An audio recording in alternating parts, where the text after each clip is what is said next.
We are in my rhubarb patch. We're actually going to harvest the rhubarb. It's big and beautiful and totally ready to go. Some people like to wait until the stalks get a little bit darker and more red, but I just like to wait until they're nice and big and then pluck them. If you wait too long, they could get woody and tough.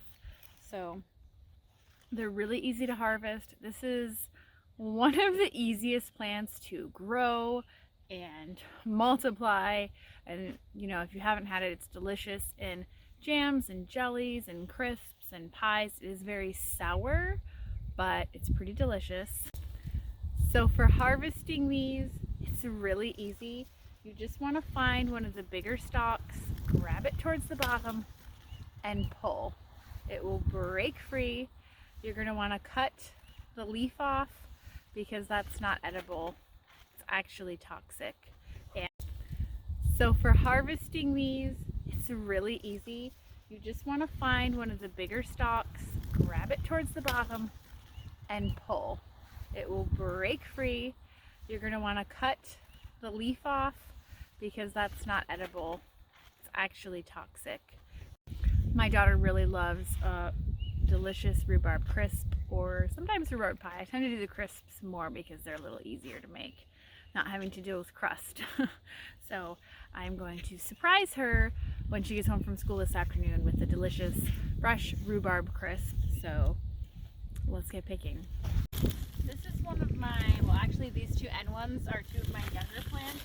So they have a lot smaller stalks. Honestly, I just kind of leave those for a few years until I'm getting the big fat ones, because picking a million teeny tiny ones and chopping them up is annoying. But I will pick just a few of the bigger ones from these younger plants, just to give the smaller ones a chance to grow up and establish themselves. But it really is that easy. You just grab a hole and pull, and they snap right off. You do want to leave at least a third of the plant to 2/3. Some people will cut them back more aggressively than that, and you just, it might not grow back as well the next year or even later in the year for successive harvests. These are really hardy, kind of like my hostas. They're hard to kill, so you can chop them, run them over, split them in half, and multiply your plants, and they're gonna come back. It's just a matter of, will you be able to harvest from it again that year, or is it gonna take a year or two to fix itself from what you've done to it? Now, if the weather is right and your plants are really happy, they will try to go to seed. Mine did earlier. I've actually already pulled those, so I don't see any here to show you.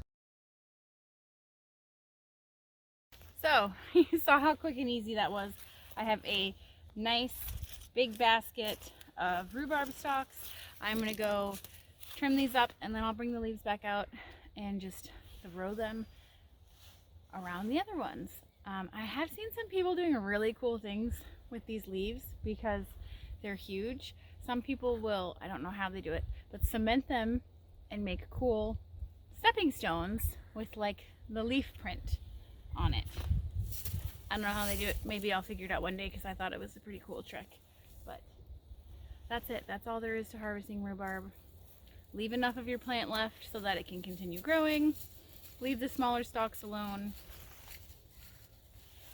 and enjoy it.